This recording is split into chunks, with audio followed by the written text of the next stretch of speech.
नमस्कार। सोचिए जरा, मिट्टी, एक बिल्कुल साधारण सी चीज, इससे बनी एक मूर्ति में इतनी गहरी आस्था, इतनी श्रद्धा कैसे हो सकती है? आज हम इसी रहस्य को समझने वाले हैं। हम जानेंगे भगवान शिव के पार्थिव लिंगम स्वरूप की पूजा के पीछे छिपे प्राचीन ज्ञान के बारे में। तो चलिए इस आध्यात्मिक सफर की शुरुआत करते हैं। तो आज हम क्या क्या देखने वाले हैं? सबसे पहले तो हम ये समझेंगे कि इस पूजा का असली लक्ष्य क्या है। फिर इस सवाल का जवाब ढूंढेंगे कि भगवान शिव के इतने सारे स्वरूपों में लिंगम को ही सबसे श्रेष्ठ क्यों माना गया है।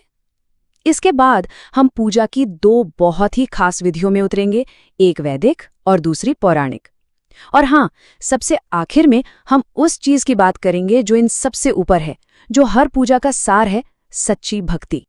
तो चलिए सबसे पहले जड़ तक चलते हैं। किसी भी रिचुअल को, किसी भी अनुष्ठान को समझने के लिए ना सबसे जरूरी है उसका क्यों समझना। आखिर ये पूजा की ही क्यों जाती है, इसका मूल लक्ष्य क्या है। शैव धर्म के अनुसार जो भक्त ये पूजा करते हैं वो इससे क्या पाने की उम्मीद रखते हैं। तो देखिए, शास्त्र कहते हैं कि इसका मकसद दोहरा है, मतलब इसमें जीवन के दोनों पहलुओं का एक खूबसूरत संतुलन है। एक तरफ है अभ्युदय, यानी दुनिया में सुख समृद्धि उन्नति, और दूसरी तरफ इससे भी कहीं ज्यादा गहरा लक्ष्य है निरश्रेयस, यानी आत्मा की परम मुक्ति, जिसे हम सब मोक्ष के नाम से जानते हैं। अच्छा, तो लक्ष्य तो अब साफ हो गया। अब बात करते हैं उस स्वरूप की जो इस पूरी पूजा का केंद्र है, यानी लिंगम। एक सवाल मन में आता है ना, कि साकार रूप भी है, निराकार भी है, तो फिर मोक्ष के लिए लिंगम को ही इतना श्रेष्ठ क्यों माना गया। और यहाँ ना एक बहुत ही दिलचस्प बात पता चलती है। शास्त्र मूर्ति पूजा, यानी भगवान के साकार रूप की पूजा, और लिंगम पूजा, जो उनके निराकार यूनिवर्सल फॉर्म का प्रतीक है, दोनों को ही सही मानते हैं। पर जब बात आती है अल्टीमेट गोल की, यानी मोक्ष की, तो लिंगम पूजा को एक ज्यादा असरदार रास्ता बताया गया है। और सोचिए, सभी तरह के लिंगम में से भी ये बिल्कुल साधारण मिट्टी से बना पार्थिव लिंगम शास्त्रों के मुताबिक ये एक खास जगह रखता है। शायद इसकी वजह यह है कि मिट्टी ही तो सृष्टि का आधार है। तो जब हम मिट्टी से जुड़ते हैं तो कहीं ना कहीं अपने मूल से, अपनी जड़ों से जुड़ते हैं। और ये जो भी बातें हम कर रहे हैं, ये कोई अटकलें नहीं हैं, बल्कि सीधे इन मूल ग्रंथों पर आधारित हैं। ये अंश साफ साफ कहता है कि लिंगम पूजा श्रेष्ठ है, और सबसे बड़ी बात, ये सभी के लिए उपलब्ध है। तो चलिए अब पूजा की विधियों में उतरते हैं। सबसे पहले बात करते हैं पहली और सबसे स्ट्रक्चर्ड विधि की, जिसका सीधा नाता हमारी प्राचीन वैदिक परंपरा से है। ये एक ऐसी प्रक्रिया है जिसमें हर कदम, हर स्टेप मंत्रों की शक्ति से जुड़ा हुआ है।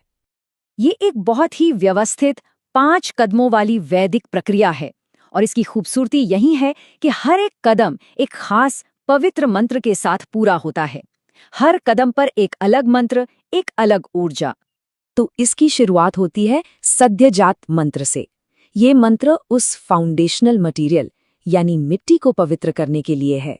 यहीं से पूजा की नींव रखी जाती है। और वो मंत्र है सद्यो जातम प्रपद्यामि सद्यो जाताय वै नमो नमः। मतलब यहाँ सिर्फ शब्दों का अर्थ ही नहीं, बल्कि उस ध्वनि की पवित्रता, वो वाइब्रेशन, वो भी इस रिचुअल का एक बहुत जरूरी हिस्सा है। और इसके बाद आते हैं वामदेव, अघोर, तत्पुरुष और ईशान मंत्र। हर एक मंत्र का अपना एक काम है, कोई सृजन के लिए, कोई आवाहन के लिए। ये दिखाता है कि ये वैदिक विधि कितनी सटीक और कितनी गहरी है। हर चीज का अपना एक स्थान है।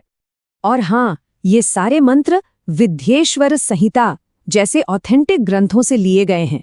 ये इस बात का सबूत है कि ये विधि कितनी गहरी और हमारी शास्त्रीय परंपराओं से जुड़ी हुई है। अब वैदिक विधि तो हमने समझ ली, पर इसके अलावा एक और रास्ता भी है, एक और तरीका, जो शायद थोड़ा सरल है पर उतना ही पावरफुल है।